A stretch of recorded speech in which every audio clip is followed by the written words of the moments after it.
So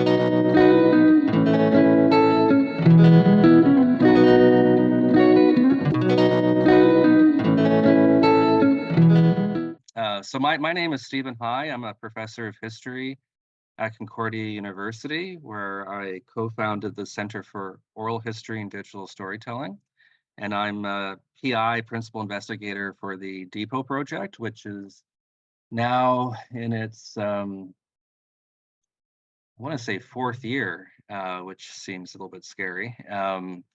And we have 3 or 4 more years to go. And it's been just a fabulous, fabulous conversation so far. And what's been really interesting is we started off with like 6 countries, and it's been rolling sort of outwards and making wider connections while not losing the anchoring in sort of the 6 original countries that we were focusing on: Canada, US, UK, Germany, Italy, and France.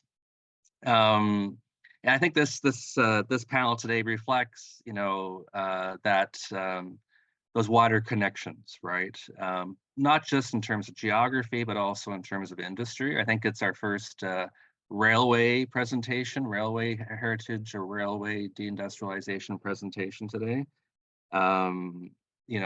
Great to talk to Victor a few minutes ago, so we have people around the table from Mexico and so on. And so today's theme is deindustrial heritage, which is it's sort of a framing that emerged by accident, I guess. Stefan Berger and I co-edited a special issue of the journal Labor a few years ago called, in the end, it was called Deindustrial Heritage. And originally we had a longer name, and the main editor came back to us and said, well, how about deindustrial heritage? And I said, yes, that's exactly it. I loved it, right? And Stefan Berger hated it. He said, what is that? It doesn't exist. It doesn't, what is this thing, deindustrial heritage? And my argument was that it put deindustrialization in the frame, right? That my critique of, industrial heritage is that it's focused on the before, right, and not the political and economic process that brought us to today, right, and that process of destruction of that industrial world. And to me, that potentially further politicizes the framing that we use, and we think about the relationality between past and present rather than just the past. And so I kept that framing for today's roundtable. It doesn't mean the the presenters agree with me or that's a valuable framing, but that's the label I gave the roundtable. So our model for Depot roundtables, for those of you who are new, is that we have very short presentations. It's like a smorgasbord in a way, right? That we get a taste of 6, in this case, 6 researchers who are doing, I think, really incredible work in different contexts. And so each person will present for 7 minutes, which isn't a long time, but it gives us a taste, right? And we'll go through all 6 people, and then we'll have some time for discussion, right? And when we get to the discussion period, you raise your electronic hand, and that's how I recognize you. The 6 presenters, we have 3 from Spain. We've always had sort of a Spanish connection, but we've never had, this many people from Spain, really, in the project, in the conversation. So I'm very, very happy and excited to have you 3 here. We have 1 person on Canada, but really thinking about sort of race and settler colonialism and heritage and so on. And so I think that's a theme that has been emerging over time, especially in the context of a settler colonial state like Canada. And then we have Guy, and I'm not sure, like, geographically what you're focusing on today. It might be Portugal, or it might be somewhere else. But it's really thinking about, I think, practice and how we do this, and how do we include the communities that we study, right, in the work that we do? And I know Guy is a strong advocate, of a more, democratic, I guess, methodology around researching these communities, and I think this is, and I put them at the end because I think it's a really important point, right, to sort of leave us with for this roundtable. So I won't go any further because I'm taking up precious time. And so we'll start with Brian Rosa, whose talk is The Disciplining of Memory, Narrating Traces of the Industrial Past in Barcelona. Brian is a research fellow at the Department of Geography, Autonomous University of Barcelona. His research focuses on urban redevelopment in the wake of deindustrialization, landscapes of urban infrastructure, and political debates about urban heritage and preservation. He holds a PhD in human geography from the University of Manchester. He also has a great article out on like smokestacks in Barcelona, which I quite enjoyed. So Brian, so over to you. Just gotta unmute you. Great. Yep. Here we go. Well, thanks for the introduction. I will be talking a bit more about the smokestack project, but from a slightly different angle for any of you who might have seen me present about it previously. So I'm just going to share my screen.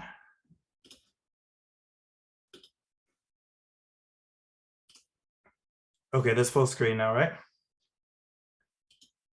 Good. Okay, I'll start.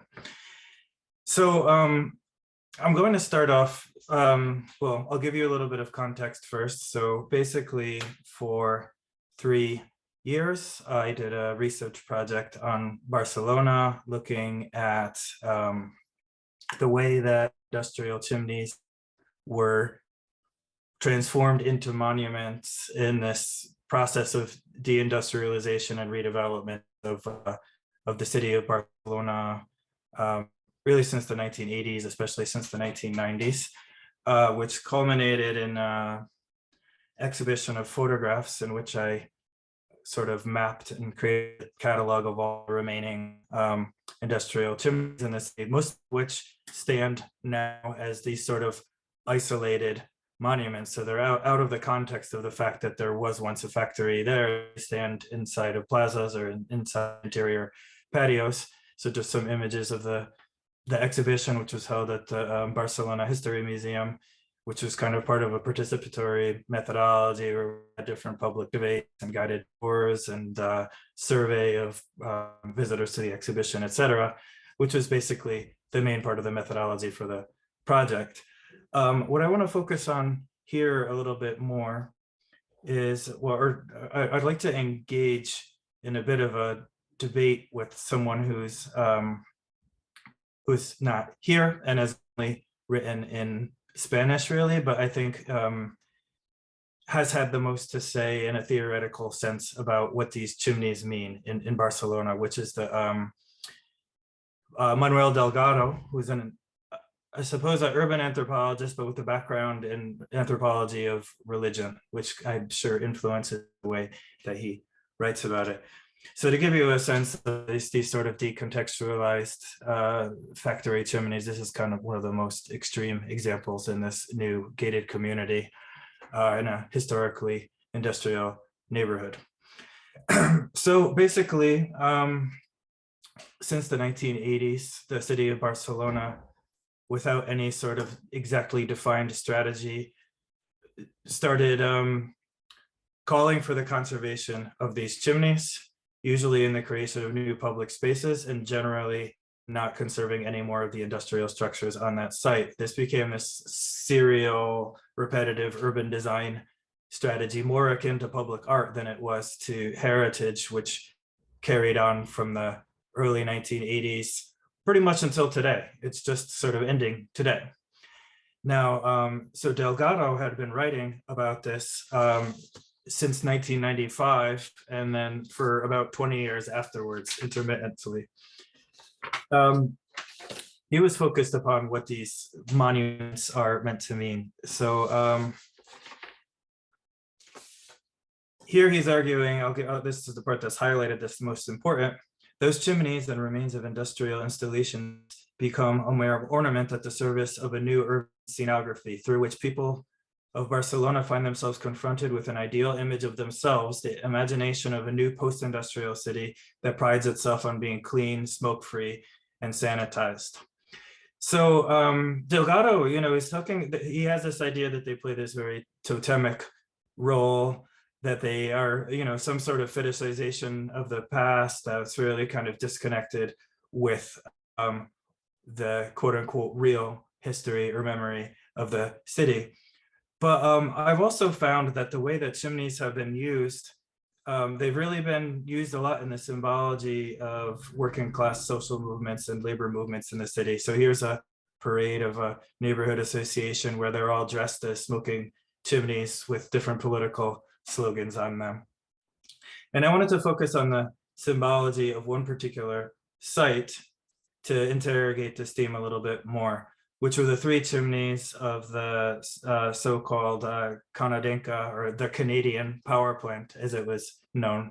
It was founded by an engineer from the US, but registered in Canada, so it was called the Canadian Power Plant.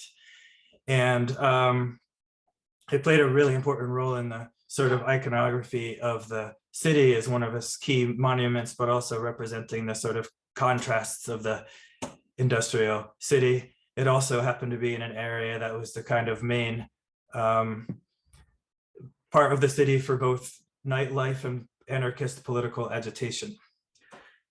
So the power plant was shut down in the 1990s. They demolished everything but conserved these massive smokestacks, which are 72 meters tall each. And the area was turned into a public space, which has become polemicized in part because of the character of its usage and the fact that behind it is a semi-abandoned office building of the power company who set up their headquarters there and then decided just to leave it in ruins. But with the 100th anniversary of the Canadian strike, which was the most important strike in Spain's history, really, it led to the establishment of the 8-hour workday, for example, one of the first countries in the world to do so. There was a lot of remobilization of the image of these chimneys. So you see one here about the housing prices with this anarcho-syndicalist organizations, other ones, labor unions fighting for economic rights, murals that start appearing around the city, and radical left political parties posing in front of the chimneys. So the image of these chimneys and the fact that at the time there was a leftist party in power who was trying to consolidate working class and everyday memory within the city as part of their political platform. This led to I'll wrap up soon. This led to the creation of so-called memory spaces here at a former metallurgical factory.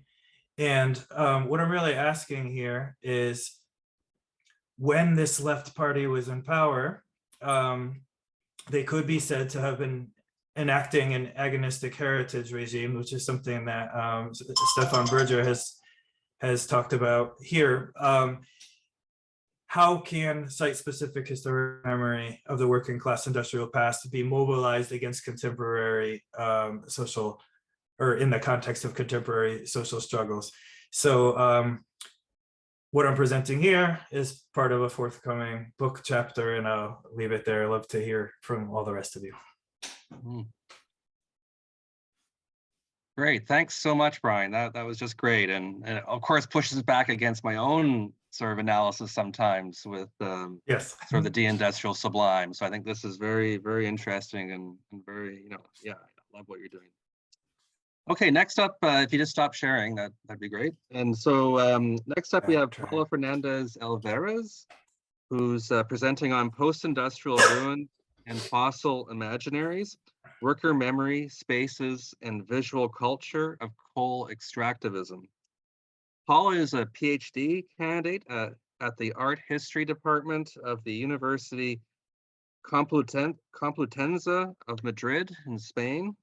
Her lines of research focus on the visuality of modern industrial architecture, urbanism, and landscape from spatial and objective approaches, particularly in the study of performativity of post-industrial ruinous landscapes. I think there's a connection, I think, with some of what Brian was talking about here.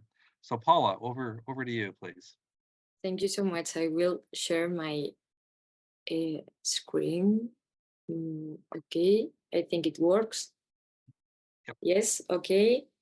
Hello to everyone, and thank you so much for the invitation. I am very happy to be part of this roundtable with colleges interested in these fields of study. I am a PhD researcher, so I am currently working on my doctoral thesis with the Professor Alicia Fuentes. Its provisional title is Post-Industrial Ruins and Fossil Imaginaries, Worker Memory, Spaces and Visual Culture of Coal Extractivism, and it is supported by the Ministry of Universities of the Spanish government. The latter is a necessary protocol formalism. Sorry in advance because my English is not the best, but I hope it will work. I have considered the good user experience in the podcast format, so I have tried to reduce as much as possible the visual content of my presentation. And if you can see it, it's a scheme with words and images, and that's all. My thesis explores the ruined coal extractivist landscape as a critical object of study. It starts from the analysis of ruin as a critical category in itself. So beyond the conservation or the musealization of industrial skeletons, it applies a strategic, maybe essentialism to reflect on the discursive possibilities of contemporary ruination from the construction of imaginaries and devices of industrial and deindustrial culture and its inhabitants.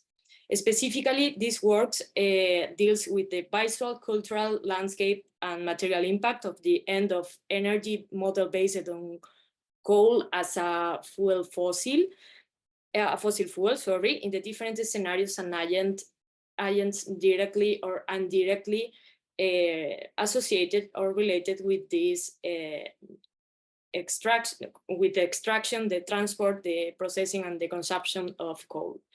For this research, for my researching process, the industrialization is a socially constructed process with also a material and cultural dimension that it's important.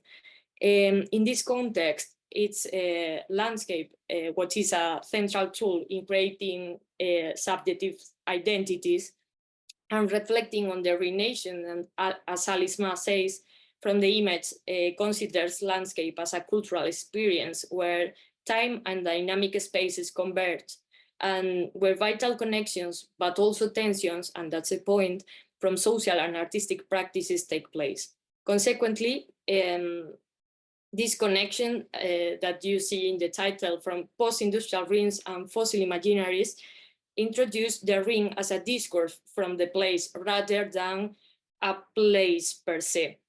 It can be understood in several ways. Firstly, as a material landscape, for example, built by mining engineering. Secondly, a symbolic landscape linked to the machinist ideal of the progress of the capitalist system, but also from the industrial working body. Then also a cultural landscape as well, an affective one, as a space of experience, but also understand as a place of memory. And finally, a polluted extractivist landscape of exploitation of resources, but also people, understand as a destructive element, but also as a generator of new visual and landscape system, but also a new environmental, social, cultural, and why not colonial or imperialist relations. This different landscape, I want to synthesize them in this provisional title, now divide into blocks or concepts that are polemical and we can discuss it. during the following minutes. I have thought this brief exposition of my work thinking about the question that hangs over this table, that is, what does the industrialization studies have to offer to heritage studies and vice versa. For me, the gaze towards the industrial heritage is configured by devices that make it up. That is, what I present you here today is the gaze I have built during 2 years of PhD thesis with my research. That is reading, but it is also, as my colleagues, Brian, archive work, field work, interviews, walks, and a lot of photographies. For me, there's no a method or a preconceived idea for my thesis. That is, learn from heritage and with it. That is the point that I think the industrial heritage opened in, for example, art history studies. And from there, from this one, build the gases, but also the narratives of my thesis. That's why I chose this scheme, because for me, that question of the fusion of the text, the object of study, and my position and approach to it is the point of the thesis, and especially working with a non-absent past, especially in the context also of an energetic crisis.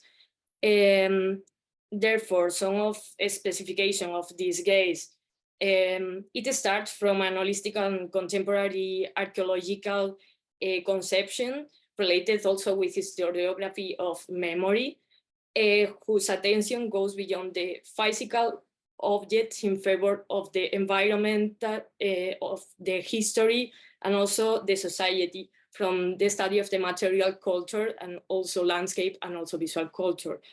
I applied a transnational perspective, and that's why geological is more important for me or for my study than geographical, and that permits me also work with different temporalities and understand the different cases, that many of them are located, in Spain and also in Asturias especially, but in other parts of Europe too. And I'm working with it not like a fossils. They are alive, or they have a social life that from ruin studies is important to my research. And this is all for me. I hope we can discuss some issues on the following minutes. I really hope that the visual support has served, and that's all. Thank you so much. That's great, Paula. I really loved the how you presented that, the title with the concepts and then making visible that tension and how we frame, and then the images around that. I think that's really, really smart. And thank you. And I think the linkage there also with some of Brian's work around like what's art, what's heritage, what's the line in between. I think this is really, really generative. Next up, we have Jorge Magaz-Molina, who's presenting on climate action, carbon deindustrialization, and heritage concerns in Northwestern Spain. Jorge is a PhD student in the Department of Architecture at the University of Alcalà, Spain. He holds a master's degree in architecture from the same university, and during his training, he carried out stays at the IUAV in Italy and the State Linguistic University in Irkutsk, Russia. He has a background in LGBT policy and is trained in gender studies. Over to you.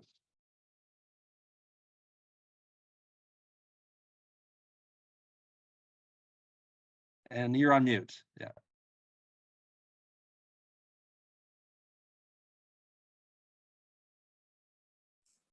Does it work now?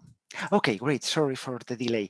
Thank you very much for your invitation to participate in this roundtable. I'm very glad to be able to have this chance to share with you this reflection on the perspective From the perspective of architectural studies on the relationship between the built heritage assessment and the studies on the industrialization, based on the particular casuistry that arises around the energy transition in Europe and my experience as consultant on heritage listing procedures and as well as as a researcher on Francoist legacy. As you may know, European climate policies demand the reduction of greenhouse gases emissions with the consequent closure of a strategic industry related to energy production. As my colleague has already referred, communities associated with coal mining, oil extraction, thermal power plants, and siderurgic are facing a growing industrializing scenario. So cultural testimonies of the work are recognized as potential heritage resources in the European Union's socioeconomic support instruments. However, the development of cultural heritage policies is a state and region responsibility, whose administration are facing with the challenge of integrating a recent built heritage. This is a relevant challenge because at the end in Spain, power plants and mining affected by these closures were built in the last half of the 20th century. So,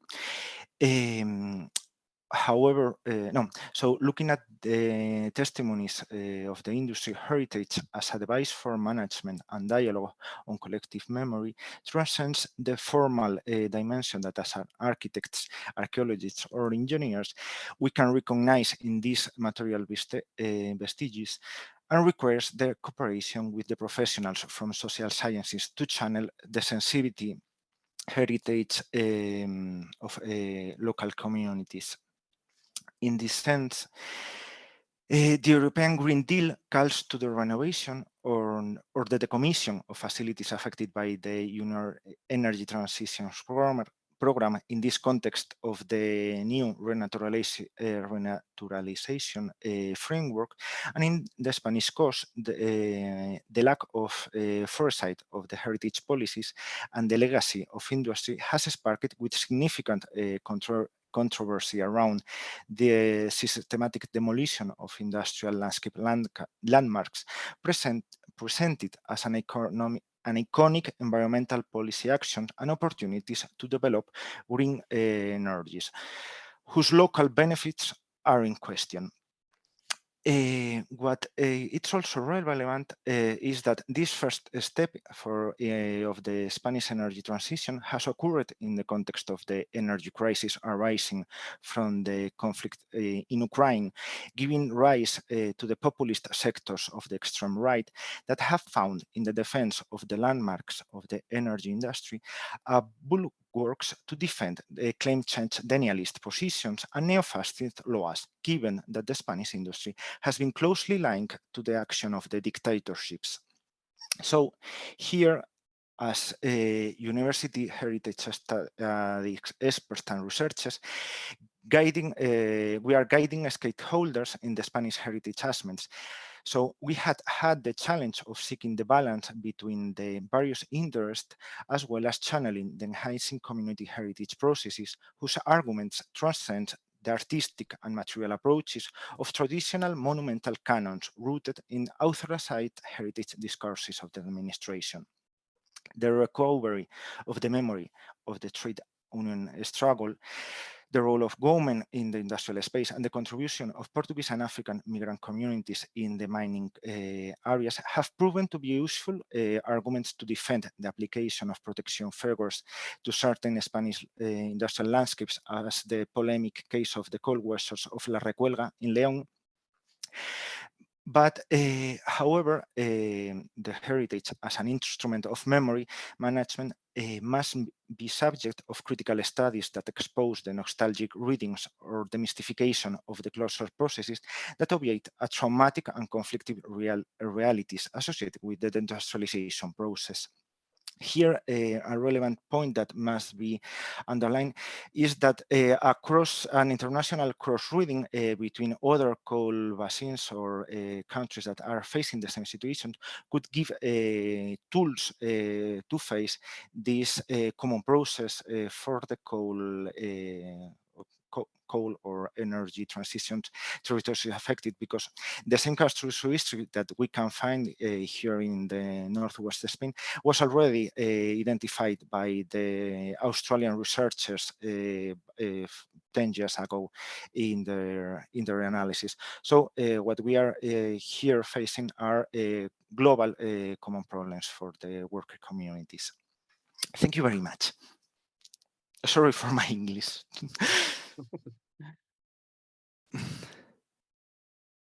Well, thank you so much. You're actually really fast. You had like another minute. But so you can stop sharing that. That would be great. And sorry. yeah, but no, I think what you're talking about there is very, very interesting, and thinking about the relationship between, deindustrial heritage or industrial heritage and a just transition, right? And thinking about those in relation.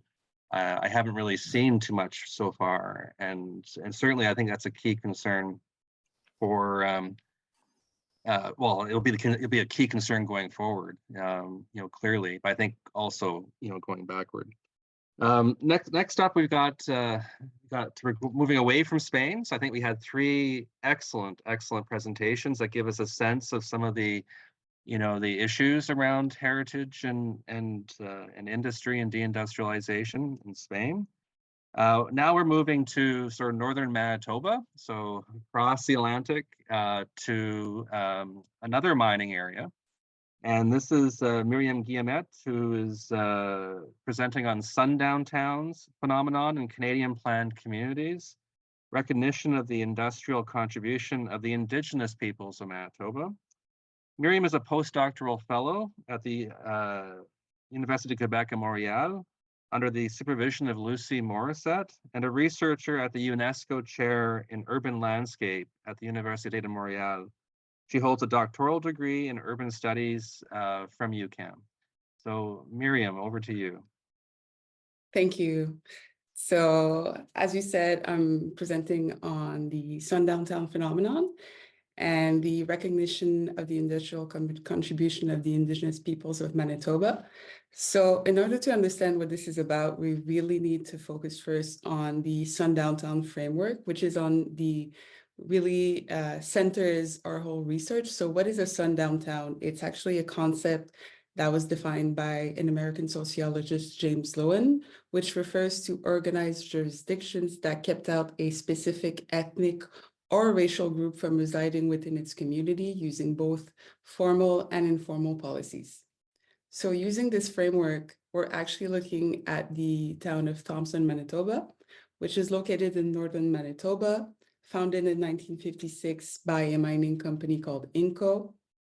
It is situated in traditional Nisittuwasek Cree Nation territory, and it is what we define as an open town, meaning that the responsibilities were shared between the private company and the provincial government.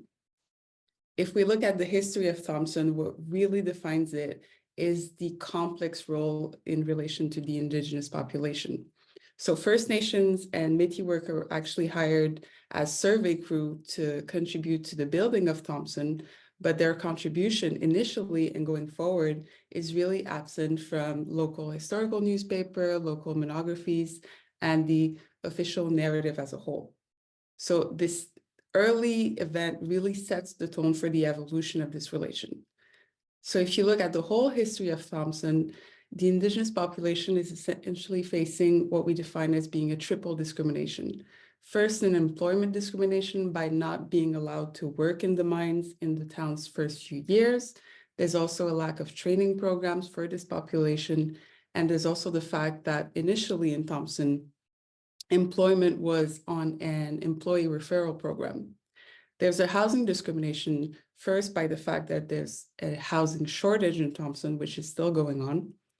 But there's also the fact that mortgages were essentially offered to Inco employees, therefore excluding the Indigenous population from this market. There's also the presence of a resident administrator who's in charge of seeing the sale of residential lot, but who's also responsible for allowing newcomers to actually move into Thompson.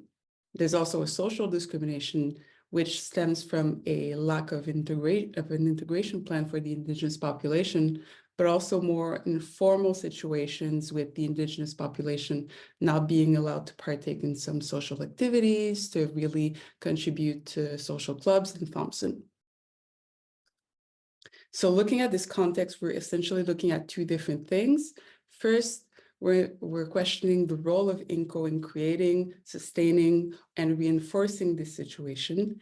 And on a more global scale, we're interested in seeing in Thompson, but in other Canadian industrial cities, how the contribution of ethnic and racial minority workers can be recognized and valued as a way to bring forth truth and reconciliation, but also how the specific heritage can be mobilized as a way to support those that are left behind in deindustrialized areas. This is important as in Thompson, it actually entered a deindustrialization period. Since the 1970s, there's been a series of notable labor strikes, which has really impacted the economy of Thompson. It's one of the fastest declining community in Canada, which has really culminated in 2006 when INCO was actually acquired by a Brazilian company, which led to the closure in 2018 of the smelter and refinery, causing an additional 500 job loss. So in the 1970s, we estimate that there was around 4,000 mining workers in Thompson, and there's actually, to this day, less than 800 mining workers.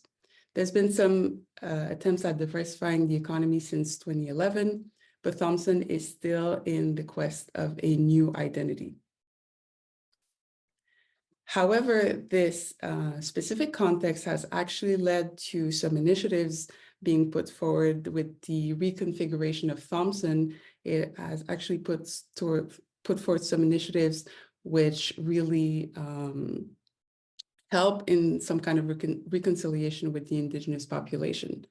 There's been the establishment of the Thompson Urban Aboriginal Strategy, which has really set the tone for the recognition of the contribution of the Indigenous people in Thompson.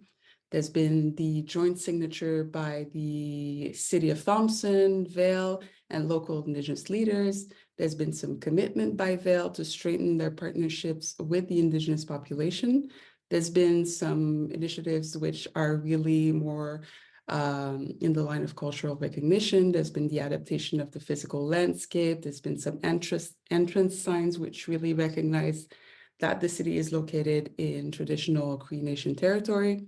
There's been a project which was really deemed as being a success, which is the creation of an urban reserve in Thompson. What we haven't seen, however, is what we're actually seeing in some American cities, which is the formal recognition. So in cities, some cities, in American cities which have actively excluded a specific ethnic or racial group, there's been some acknowledgement from the city itself that the city or the private company, in the case of company towns, has actually put down a Sundown Town status, so has formally recognized having created the current situation. What we've seen in those American cities is that this acknowledgement, this formal acknowledgement, has actually supported reconciliation and restorative justice processes. It has, in some cases, participated in the creation of more inclusive policies with the active participation of the marginalized communities themselves.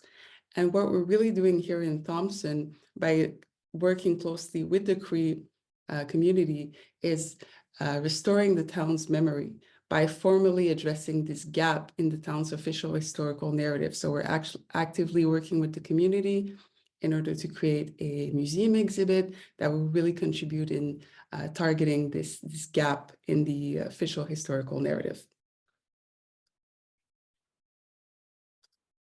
So that is it. That's great. No, it raises all kinds of questions around like how we often assume that industrial heritage is in a way progressive, right? So like politically good, to recognize, workers in the past. But of course, industrialism is bound up in, in social structures, and in this case, colonialism. And so if remembering a white past, where when you had this exclusion, what does that say about the present? And I also like thinking about like how heritage is also, you know, the legacy of that social structure of that exclusion, right? You know, in terms of home ownership, for example. So yeah, lots there to think about. So thank you so much, Myriam. Next up, we moved to the UK. So again, crossing the Atlantic with Laura Littlefair. Laura is presenting from Cradle to Grave, recontextualizing the deindustrialized railway town. Laura is a researcher and emerging museum professional, currently studying for a PhD in history and museum studies at Northumbria University in Newcastle, I believe, in collaboration with the National Railway Museum and Locomotion. Her current research centers around deindustrialized communities that intersect with heritage institutions and how local voices and communities are intrinsic to its history, heritage, and collective memory. So over to you, Laura. Super, thank you. Yeah, so I'm going to do very much a whistle-stop tour of where my research is at so far, give you some context to the town that I'm looking at and why it's such an important part of both railway history, but also kind of wider industrial developments in the town. So Shildon is a small post-industrial town in the northeast of England, and it was once home to the largest of the British Rail Engineering Limited wagon works, and it's at its height in the 1960s and 70s, it was the largest in Europe. Over its history, it has provided over half of all of the town's jobs, nearly 2/3 of the manufacturing jobs, and as much as 86% of the male manufacturing jobs in the town. The sheer size of the wagon works and its employment capacity made it the largest employer and very much the centrepiece of Shildon's railway history. Shildon was the world's first railway town, known as the cradle of the railways. Now, Shildon Wagon Works helped cement Shildon's place within railway history after locomotion number 1, the first steam-powered passenger-carrying locomotive on a public railway, set off from Shildon on the 27th of September 1825, which marked the start of the Stockton and Darlington Railway. Now, Shildon Wagon Works soon established itself as the major wagon works for the railway. This was then later the North Eastern Railway, the London and North Eastern Railway, and finally British Railways. By the 1980s, Shildon Wagon Works occupied an area of 44 acres with a roofed worktop of 13, and it was the largest wagon works in the UK, with a capacity to build around 1,000 wagons a year and repair about 800 a week. It was widely considered to have some of the most modern and sophisticated machinery in the country and was the most profitable of all of the British Rail engineering works. In the 1980s, British Rail Limited began a kind of major project of rationalisation, leading to the announcement that 950 jobs were to go in 1982. And this was followed a couple of days later after that announcement that actually the whole site faced closure. This began a 2-year Save the Works campaign between the workers of the wagon works, the National Union of Railwaymen and the Amalgamated Union of Engineering Workers, basically against British Rail Engineering Limited. Ultimately, despite 2 years of extensive campaigning and negotiations, the works finally closed on the 30th of June 1984, with the last shift having been completed the day before. Like many industrial towns in Britain during the 1980s, after the wagon works closed and with little to no investment in the town, Shildon became a ghost of its former self. For a period of around 20 years, Shildon became increasingly deindustrialised after the closure. Now, there were some attempts at kind of reinvestment in the town through various schemes that were set up. And although some of these did work, it ultimately became a town that very few people had ever heard of and even fewer had visited. Now, in 2004, 20 years after the wagon works closed, a new museum was opened, originally called Locomotion, the National Railway Museum at Shildon. In the late 1990s, the National Railway Museum in York wanted to make its collections more accessible, in particular its rolling stock, which at the time was housed in inadequate storage. Many locations were examined for a site, and basically Sedgefield Borough Council offered a brownfield site in Shildon. It had good connections to the National Rail network, and this kind of offered the most opportunity for both parties. So on the 22nd of October 2004, the museum was opened by the then Prime Minister of the United Kingdom, Tony Blair, who was also the MP for Sedgefield, the borough which Shildon was in at the time. It was initially created as a partnership between the council and the National Railway Museum, and it got funding from both the partners and the Heritage Lottery Fund. But since 2017, it's been wholly owned by the Science Museum Group, which is the world's leading collection of science museums and is now known just by the name of Locomotion. Now, uniquely for a British National Museum, it sits very much at the intersection of both local, national and globally significant heritage. And it's also the only national museum in the northeast of England. Now, this year, Locomotion will celebrate its 20th anniversary since opening, which is very much in complete contrast with the commemorations that will be held for the 40th anniversary of the closure of the Wagon Works. So very much the juxtaposition between these two important milestones will make for some interesting and difficult conversations between the museum and the community in Shildon. This is likely to be exacerbated by celebrations for the Stockton and Darlington bicentenary next year in 2025, which also coincides with huge infrastructural developments that are happening at both Locomotion and the National Railway Museum. Now, these have kind of collectively become known as Vision 2025, which is a multi-million-pound programme of investment, improvement and change that ultimately is going to transform both of the sites.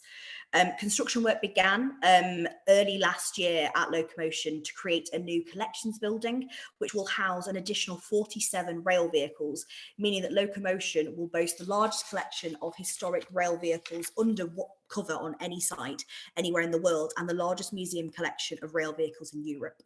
This is obviously a very ambitious plan, which will see a huge expansion of the collections in Shildon. It will also be a hub for the Stockton and Darlington bicentenary next year, and importantly, it will provide an opportunity to tell a coherent story about Shildon's railway history.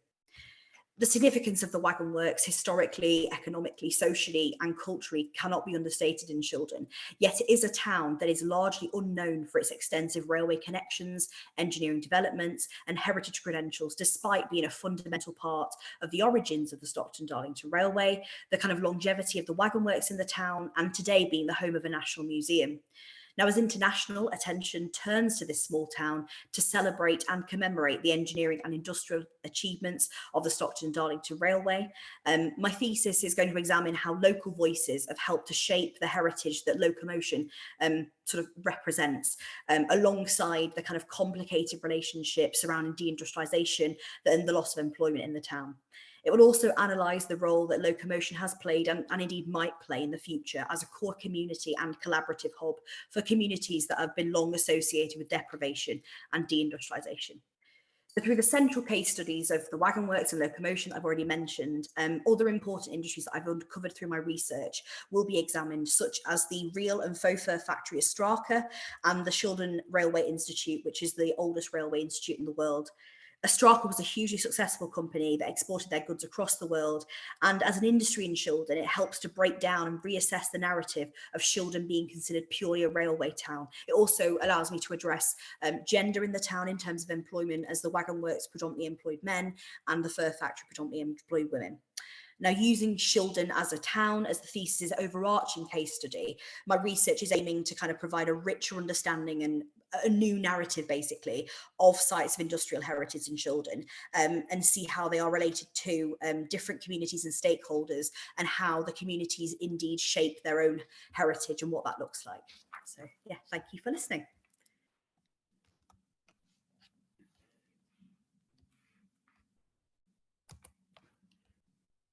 Thanks so much, Laura. Like I hadn't realized that Tony Blair was representing that area. Got all kinds of questions around his relationship to, to industrial heritage. But no, very, very interesting. Are you from that community yourself, or no? So I'm from I'm near Preston, so the northwest of the UK. Right. So more cotton mills and that kind of thing. But yep. I spent a lot of time as a student there. So okay, great. No, super. I'm from a railway family, so it's close to my heart too. So finally, we have Guy Pozzer, who's presenting on crafting the past, empowering communities through creative writing, visual narratives, memory, and placemaking.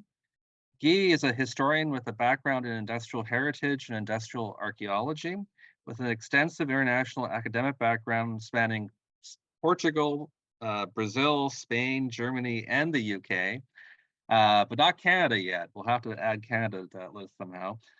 His PhD thesis examined a partially abandoned industrial site in Portugal to explore the role of its material culture and its symbolic and social significance in processes of memory making and heritage making. He's been an important part of the project ever since our first in-person conference in the Ruhr Valley. So Guy, go ahead. And you're on mute. Thank you very much, Stephen. Thank you very much also for the opportunity of presenting part of my work and for the nice introduction and very generous introduction. I will share my screen again. Let's see if it's working. All right, is it working? Yeah, so basically what I will present is a project that is a continuation of my thesis, but also from the work that I developed and will continue developing in Germany with the supervision of Professor Stefan Berger. So today I will be speaking about a project that I'm currently developing or trying to develop, depending on the availability not only of resources, but also of engagement with the project. So a little background about the project is comes from my my thesis. When I analyzed a factory that closed in 2005 in Portugal, and it was one of the biggest textile factories in Portugal, if not the biggest. And one of the most important ones in terms of industrialization impacts in the north of Portugal and in the textile industry in Portugal. So in the end of the research, I realized that the narratives around the factory, around the heritage, there was a huge lack of diversity in historical representation. There was an idealized and homogenized representation about the past, only focusing on good aspects about the industry and about the owners, the founder, and things like that. And that the heritage itself was a tool to perpetuate these narratives, to these dominant narratives. And one of the consequences of this, these narratives and this representation of the past, from my perspective, was the low levels of community participation on decision-making and engagement with heritage in that place. And that's why I proposed to develop with Professor Stefan Berger, to develop a project to actually investigate how these memories can impact on communities' well-being in post-industrial areas. One of the areas that I'm going to focus is Portugal, this same factory that I addressed on my PhD. Also because one of the main aspects that I assessed as one of the weaknesses of my thesis is I wasn't able to hear the people or to analyze their participation. So I wanted to bring the light to their perspectives, and not only focusing on the analysis of how they participated in the past in terms of heritage actions. So the objective of this new research is to develop an investigation on how current uses and level of engagement with heritage in different settings and different preservation status can impact on communities' well-being. So once I developed this, I applied for the Horizon Europe funding, and we were fortunate to receive the funding, which we will start the research in September, October. But in the meantime, I I needed to relieve myself from the weight of writing the thesis and from writing the project itself for this next step on research. And I managed to write a book in which I created some short stories and some drawings that I did during the thesis development to share stories and narratives and things that I couldn't use in my thesis, and to develop the creative aspect of how to approach heritage, particularly industrial heritage.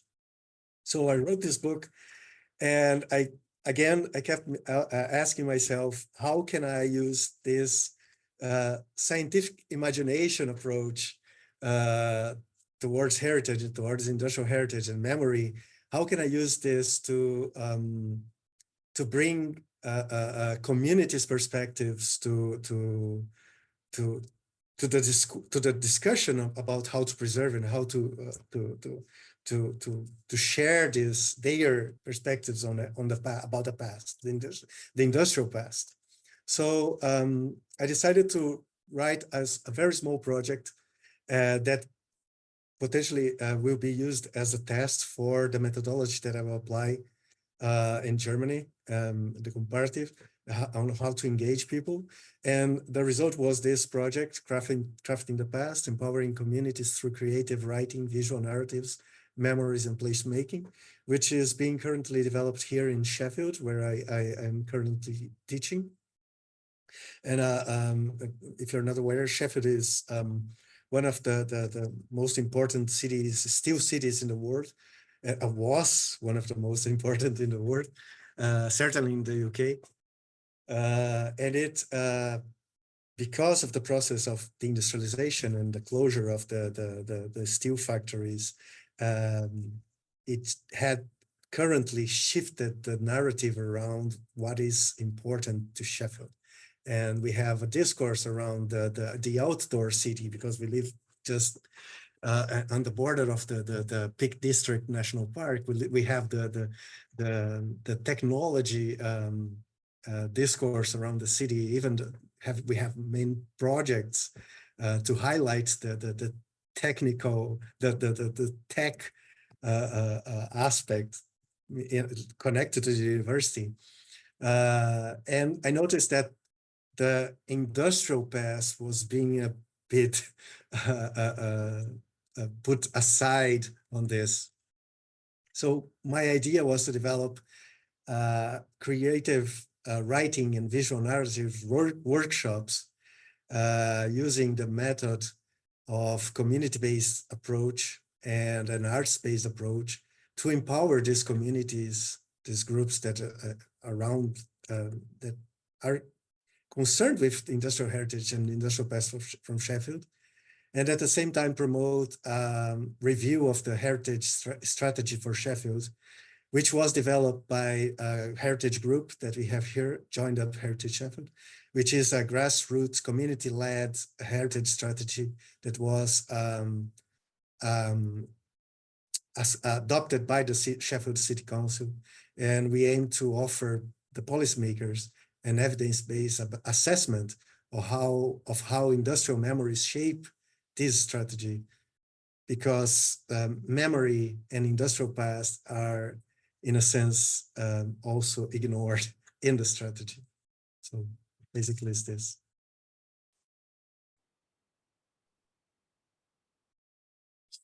Thank you.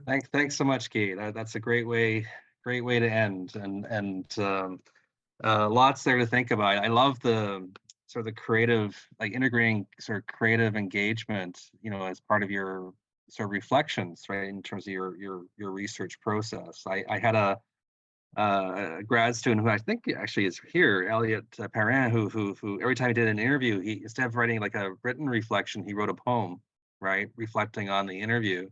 And so I think it's a great way to sort of engage with what we're hearing and what we're seeing. And congratulations on the postdoc at Brewer University. That's great to hear. So we have 6, really, really great projects, right? And there's all kinds of points of connection. Like one thing that comes, becomes clear to me anyways, is that, all 6 are sort of thinking about, not heritage as an island onto itself, right?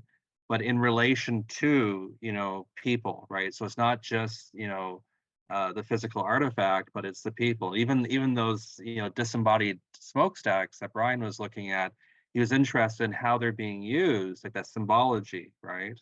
What's their, how are they then mobilized, right? For various reasons. And, similarly with Laura's one on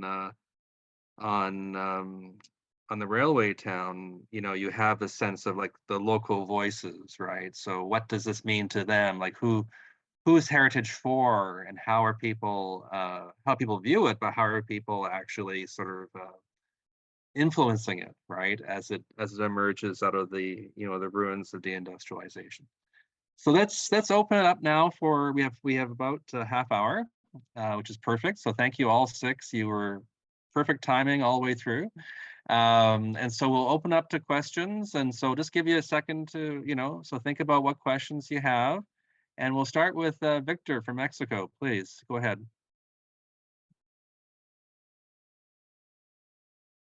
Well, while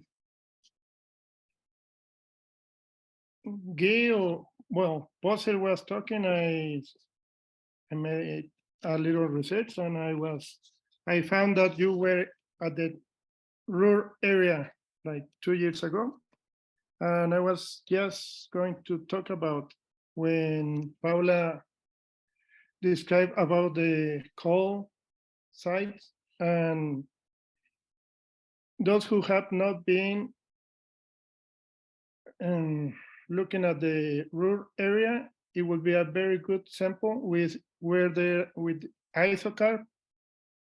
We present a lot of projects, but we got involved in one site in Gelsenkirchen. And as part of the strategy was that this river project deal with 16 sites or 16 communities, and they work for a lot of years, and they will bring expertise from international contests, and they will work with locals, and then at the end they will leave some ideas, and then the locals with the group of Riva project, they will fix up the projects, and they will, well, you all who have been there find that the Emske River, which was the most polluted and the most industrialized site in Europe, it has changed, and they brought many ideas from industrial side, from community side. I don't know, many sort of things, but at the end it's a perfect sample to visit and to get the context. So yeah, well, the Ruhr is like a heritage superpower, right? Like it's like it stands alone in some in some ways in terms of the massiveness of its or the ambition perhaps of its heritage. And we had a depot conference in the Ruhr a couple of years ago. But Guy, go ahead and maybe like just say a few words about what your intention is, like going forward, like how are you going to apply some of these ideas. Thanks, Victor.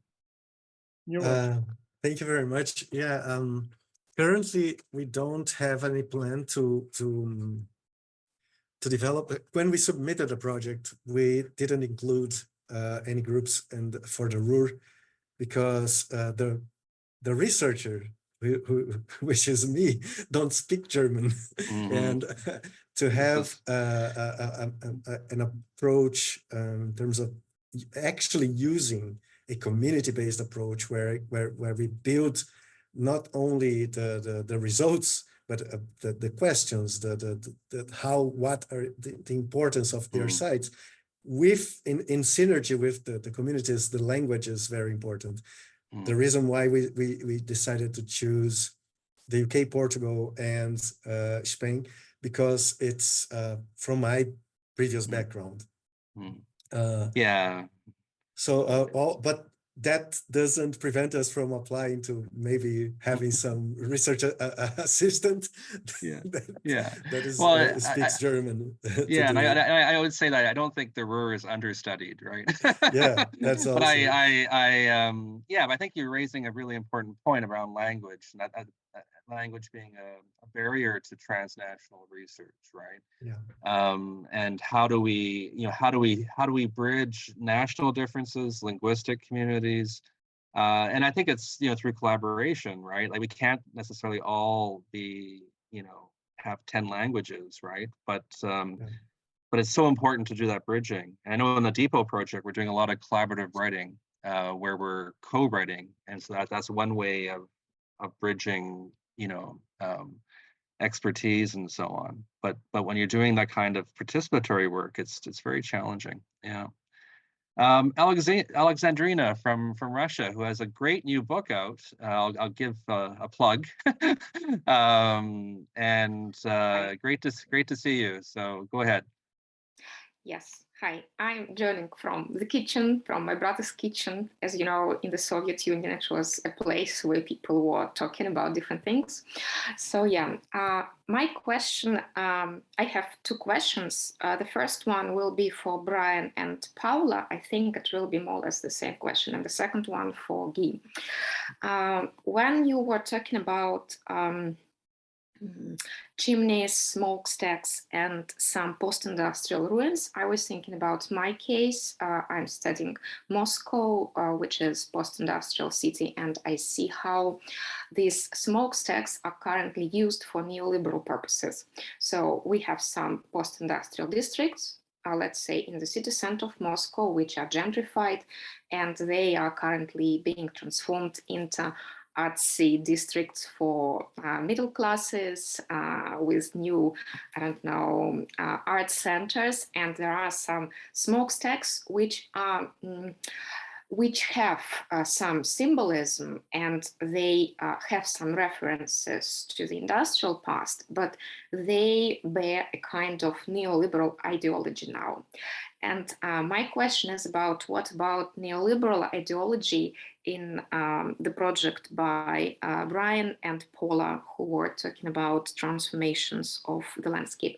And there are also some environmental dimensions and these cultural artsy dimensions in these new emerging structures of feeling which we're observing. But still, how would you address this question? And for Guy, I'm wondering... I'll hold you there. We'll get those two to answer that, and then we'll come back to you, okay, for the second question. So, okay. Paula, maybe Brian, do you want to start off? And this is the political question, like gentrification, neoliberalism. Aren't you romanticizing the link, right? Go ahead, Brian. Sure. Yeah. I mean, there's a lot there, obviously. So Manuel Delgado, the anthropologist I was referring to, actually wrote a book called The Liar City, La Ciudad Mentirosa, which is basically about the neoliberal reimaging of the city, in part through using these sort of decontextualized remnants of the industrial past as sort of set pieces in this. Well, for example, there's an area called a so-called innovation district called 22 at in Barcelona. I think at some point it was the largest urban redevelopment scheme in Europe, and this is basically the transformation of a historically industrial area to sort of innovation hub of startups and universities and knowledge economy things and middle class housing. So yeah, I mean, in that sense, the way I think that they most played this sort of ideological role in the neoliberalization of the city was at the very point in which they listed the chimneys, which was the year 2000, the same year that they passed this plan. was they didn't list anything else of the industrial complexes. So if you were to simply say, oh, in the year 2000, they decided to list all of these structures, this is a real step forward for industrial heritage and memory within this historically working class area. Actually, the conservation of the chimneys is this highly visible element that takes up little space on the ground, was used as the excuse to demolishing everything else that would be in the way of property speculators and developers. In terms of the sort of like environmental symbolism, that's quite interesting. And if you look at the case of the three chimneys that I was talking about, the site of this strike a little bit over 100 years ago, the interesting thing was in the participatory redesign process of that park where the chimneys are. I was actually, as a foreigner myself, I'm from the US originally, was the only one to bring up the history of the site and the strike. However, there were a number of different groups focused upon creating some sort of ecological space within that public space to reflect upon the history of carbon emissions and contamination within the city. So I do think that there's different types of shifts about what this, are we talking about the business owners who built the power plant? Are we talking about the workers who led a strike? Are we talking about the fossil fuel and sustainable transitions? It could encompass any of those things. Yeah, these are big issues, right? Like how do you weigh the politics, right, and the purpose behind the preservation of these chimneys? Paula, do you want to jump in on Alexandrina's question? Yes, thank you so much, Alexandrina, for the question. And that's why I put in my presentation the question about deindustrial ruination and post-industrial ruins. If we use post-industrial without ruins, for example, we could think in, or maybe it's polemical because not all cities can succeed in a competitive model based on, for example, the tourist cultural binomial. I told it in my presentation, but in the concrete case of Spain, it seems that we, as my college says, we see that strategic value of the ring, and that's related with our relation with tourism, with tourist practices, and with I don't know, maybe a speedy solution without reflection or theoretical reflection of many problems that are different in different places. Also, in my case, and for example, when I work with many cases in the peninsula, we should think also that the great history, for example, in the case of Spain, I don't know if in Portugal it's the same, but are not marked by industrialization. So when we are thinking in these places or this management of resources, we think in a marginal or in a non-representative conditions of development. So the question of the gentrification or the tourist gaze over these places are clear. No, this is big issues. Alexandrina, you had a second question, but you can also maybe respond a little bit to the two comments if you want. Yes, very brief and quick question for Guy. Could you please tell us briefly how did you combine this textual creative writing with sketch? It's a very practical question because I'm also using this in my practice, but maybe you can just share some insights and probably we will use this too. Yeah, I think everything started with my perspective on how art can move us forward and how can impact on our perception about the world. I always like it to write, and I always like it creative writing, creatively writing, and I always like it to draw. So I never thought on the writing and the drawings or the paintings as something that should be exclusive to someone that is proficient on that, but as a tool to express memories, feelings, whatever. So my idea was to share my initially when it started, the idea was how can I share this interest that I have with people that may use these tools these tools to share memories, to share perspectives, ideas, in a way that is meaningful not only for the researcher but for them. So one of the outcomes that we expect to have is a book that will be funded by the university for them to have, that if any copies are sold, the resources will come back to them. So it's a way of finding ways of having their perspectives without guiding their talk through an interview, for example, asking them to tell me and share with others their stories without guiding them, just letting their imagination mix with their memories and with their current perception about the heritage and places and things like that. Mm-hmm. There's actually a PhD student at Concordia who's developing a methodology around like drawing while the interview, right? So they're both drawing, and as they talk, right? And so the stories come out of the drawing itself. She's from Colombia, and there are many approaches that can be done. As I'm not a professional writer or even a professional artist, but I'm very good at reaching out to people and finding people to help me. So I reached out, for example, to Jennifer Vanderpool, who is an artist from California. I suggested her to apply for the artist residence to DEPO, and she was invited to participate. So she's one of the people that are helping me with developing the workshops, for example, in the artistic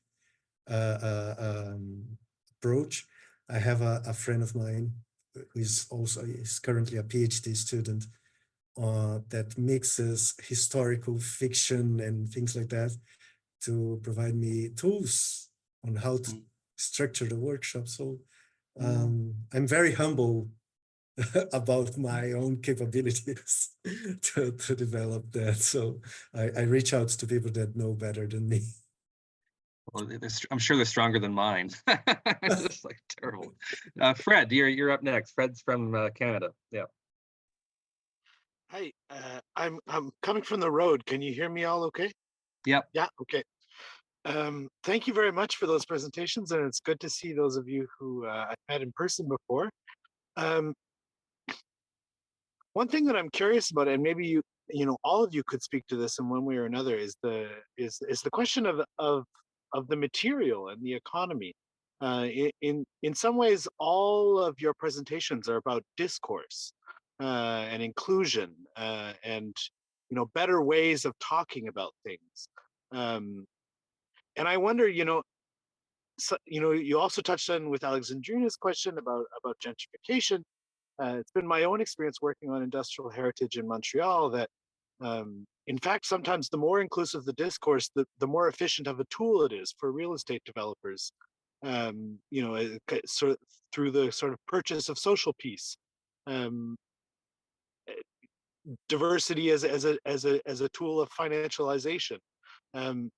So I'm wondering if any of you could speak to that in terms of your own context and your research, and how this question of the actual mechanization of discourse as real estate plays into your heritage work.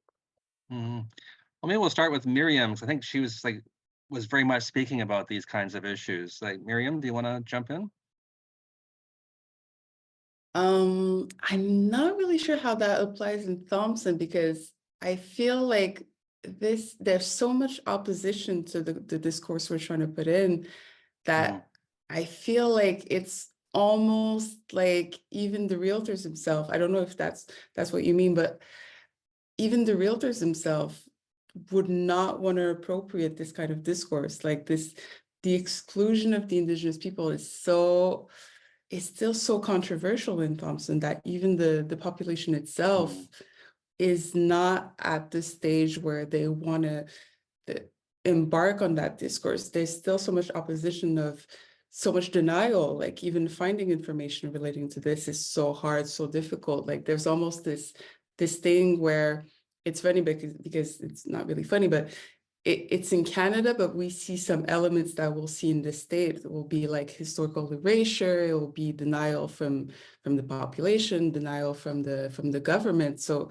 I think we're not at that stage, thankfully, I guess, where this could lead into gentrification issues. It's really like we're at the start, even the basic of acknowledgement. So I'm not sure where we stand with that issue for now. No, that's a great point. Jorge, how about like with the just transition? Like, do you have any reflections on what Fred's talking about? In the Spanish case, with those places affected by the just transition, we should or we can distinguish two different cases. Those mining areas inside of the country are facing the problem of the population. That it's a huge problem that we have here. So in the case of León or Aragon, we do not have this risk of gentrification because workers leave the areas. So, but it's a problem that, for example, happens in the coast. For example, in Andalusia, all the power stations, or in Baleares that are touristical poles. There is this pressure, but as far as I've studied, until this moment, it's uncommon that state agentes inmobiliarios, state promoters or building promoters take care about heritage ruins. In fact, they tend to avoid any kind of protection in terms of heritage, because for them it's easy to demolish these factories. The only case that it has arisen, this situation was in Baleares, that a company town was bought in order to transform this area for wealthy people, but it was already a company town reserved to engineers. So worker communities didn't enjoy these areas. So in this context is uncommon. But for example, right now in Seville or in Madrid, we are facing that those worker neighborhoods that are close to the city center start to face that situation. But it's just a question of geographical position, not because state owners find those areas pretty or as heritage places, even if they sell them as with these characteristics. Yeah, I guess it doesn't have to be just gentrification, I guess, right? I think it's maybe a wider question around who benefits materially, I guess, right, from industrial heritage. And doesn't, that's one process, right? This appropriation for real estate development. But I suppose there's other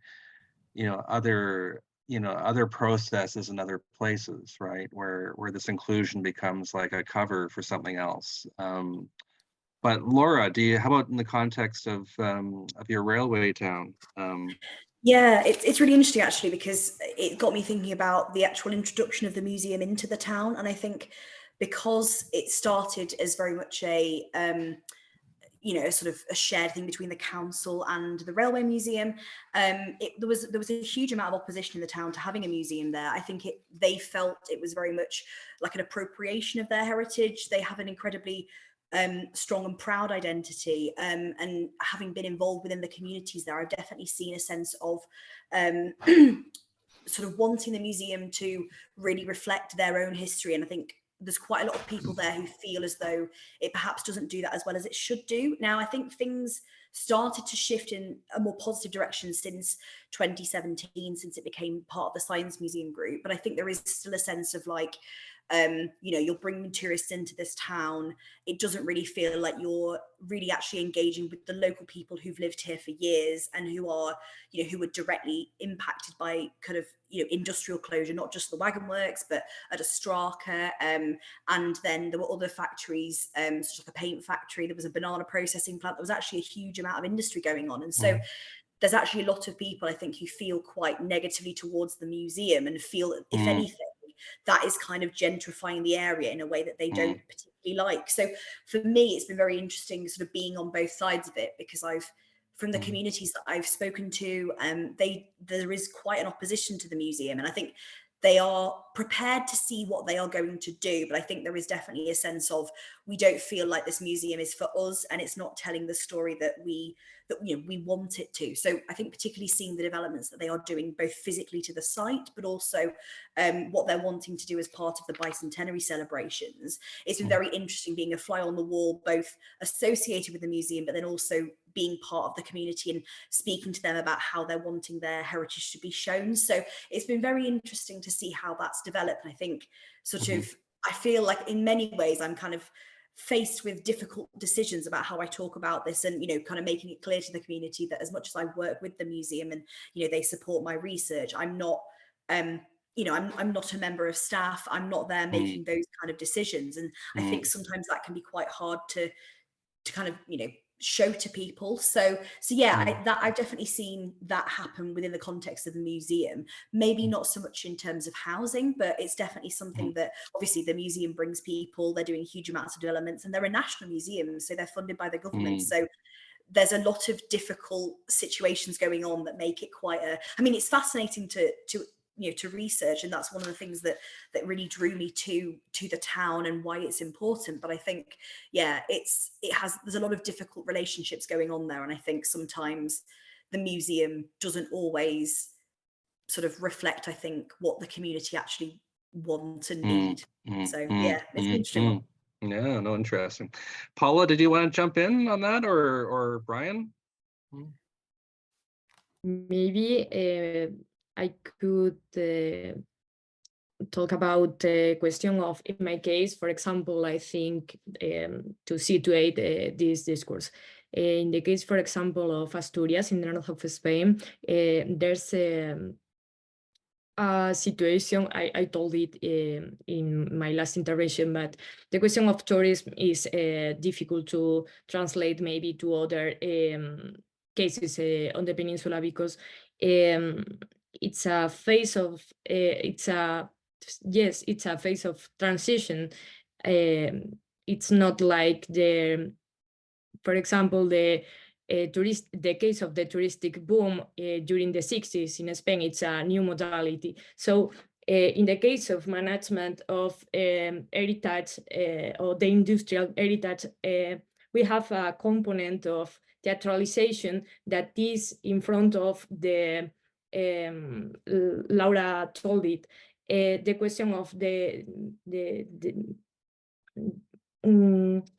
feeling too close the heritage from the people that lives in that area. So I'm not sure if this is a different point of view, but I think that question of theatrality may be an aspect to consider. And Brian is. Yeah, I mean, I have a lot of thoughts about this, but obviously I'll try to keep it brief. If I share this one image, I think it might kind of yeah, go ahead. You should have illustrate power. a little bit.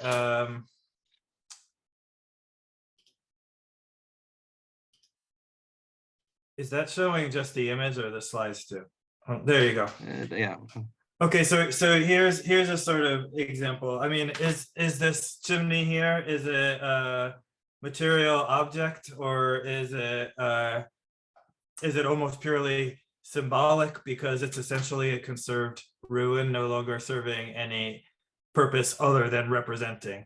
I mean, it's really difficult to say. I think it's worth pointing out here. So this is the largest private rental development in Spain that was just completed. So it's 420 expensive apartments in a working class neighborhood. And the developer is actually elected to keep the chimney, which is not as tall as the buildings itself. It does essentially function as a sort of garden ornament, but at the same time, they're able to make claims about being somehow within the sort of like heritage of the neighborhood in doing so.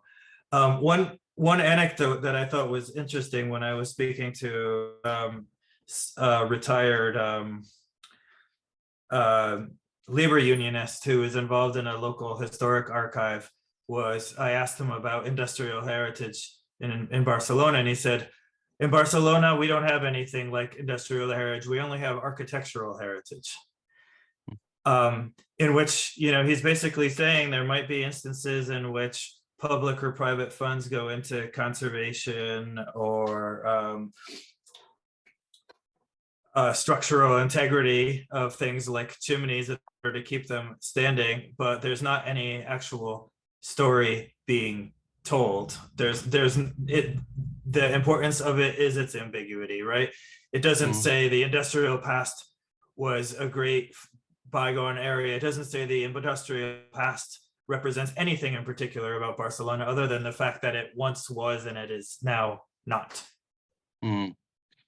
But you know, looking at this, I would say this is an example of cultural appropriation, right? That it's actually making visible, you know, this sort of, to me, this is a classic post-industrial aesthetic, right? It's making the post-industrial, you know, very clear, and it's not for, and I think we always have to ask, like, who's it for, right? In the end, and it's, you know, to me, this is like you said this yourself in your presentation. It's clear. Whereas I think like deindustrial heritage, you know, you also talk about agnostic memory, which I think is a really important concept. I know Stefan Berger's, you know, published a lot on this. But you know, is this an example of agnostic heritage? I wouldn't say so, right? No, and that's why it's so specific to the case. The challenges about the symbolism and the discourse around the three chimneys and the centennial of the syndicalist strike is very much in line with this sort of idea of agnostic heritage. This is pure, this is a pure post-industrial aesthetic. And I think one thing I've learned from, you know, getting more involved around the concept of deindustrialization, because I come more from in part a sort of geographical political economy background, is the post-industrial to me is an aesthetic or an aspiration. It's not actually descriptive of any fact, I suppose. But you might say post-industrialization is a process, but I think deindustrialization is a more useful terminology to understand that. This is post-industrial, but it's post-industrial because it's like pure aestheticization in my mind. Great. If you just stop sharing the screen, that would be great. Yeah. Well, I think we've run out of time, but that I think, you know, what we're getting at are some really big issues, right? Around, you know, the politics of industrial heritage, its relationship to deindustrialization, its relationship to the, you know, in a way, the source communities, the communities that were once, you know, linked to these working industrial sites. Wider questions, I'm thinking of Jurgi's point around, like, you know, wider questions around the environment and just transition and how heritage fits into that. You know, questions of power, right, throughout. And so I think this has been a great, you know, great conversation, and I'm sure we're gonna have a lot more people watch the, you know, the YouTube recording. I don't think the discussion is recorded. It was just the presentations. Just sort of too bad. I think the discussion was actually great. So let's do a round of applause. I see like the Stefan Wetras here from the German Mining Museum, and Jana Gollenbeck's here from the Westphalian Museum. All right, so we got a lot of Ruhr people, and so big round of applause. You know, great work, everyone. And I look forward to seeing most of you next month at the next roundtable, where we're going to have another group of 6 people who are doing, I think, also really great work. So have a good month, and we'll see you hopefully in about 3 weeks. So all the best. Bye. Thank you very much. Yeah, thanks for the Thank invite. you It's so been much. great. Yeah.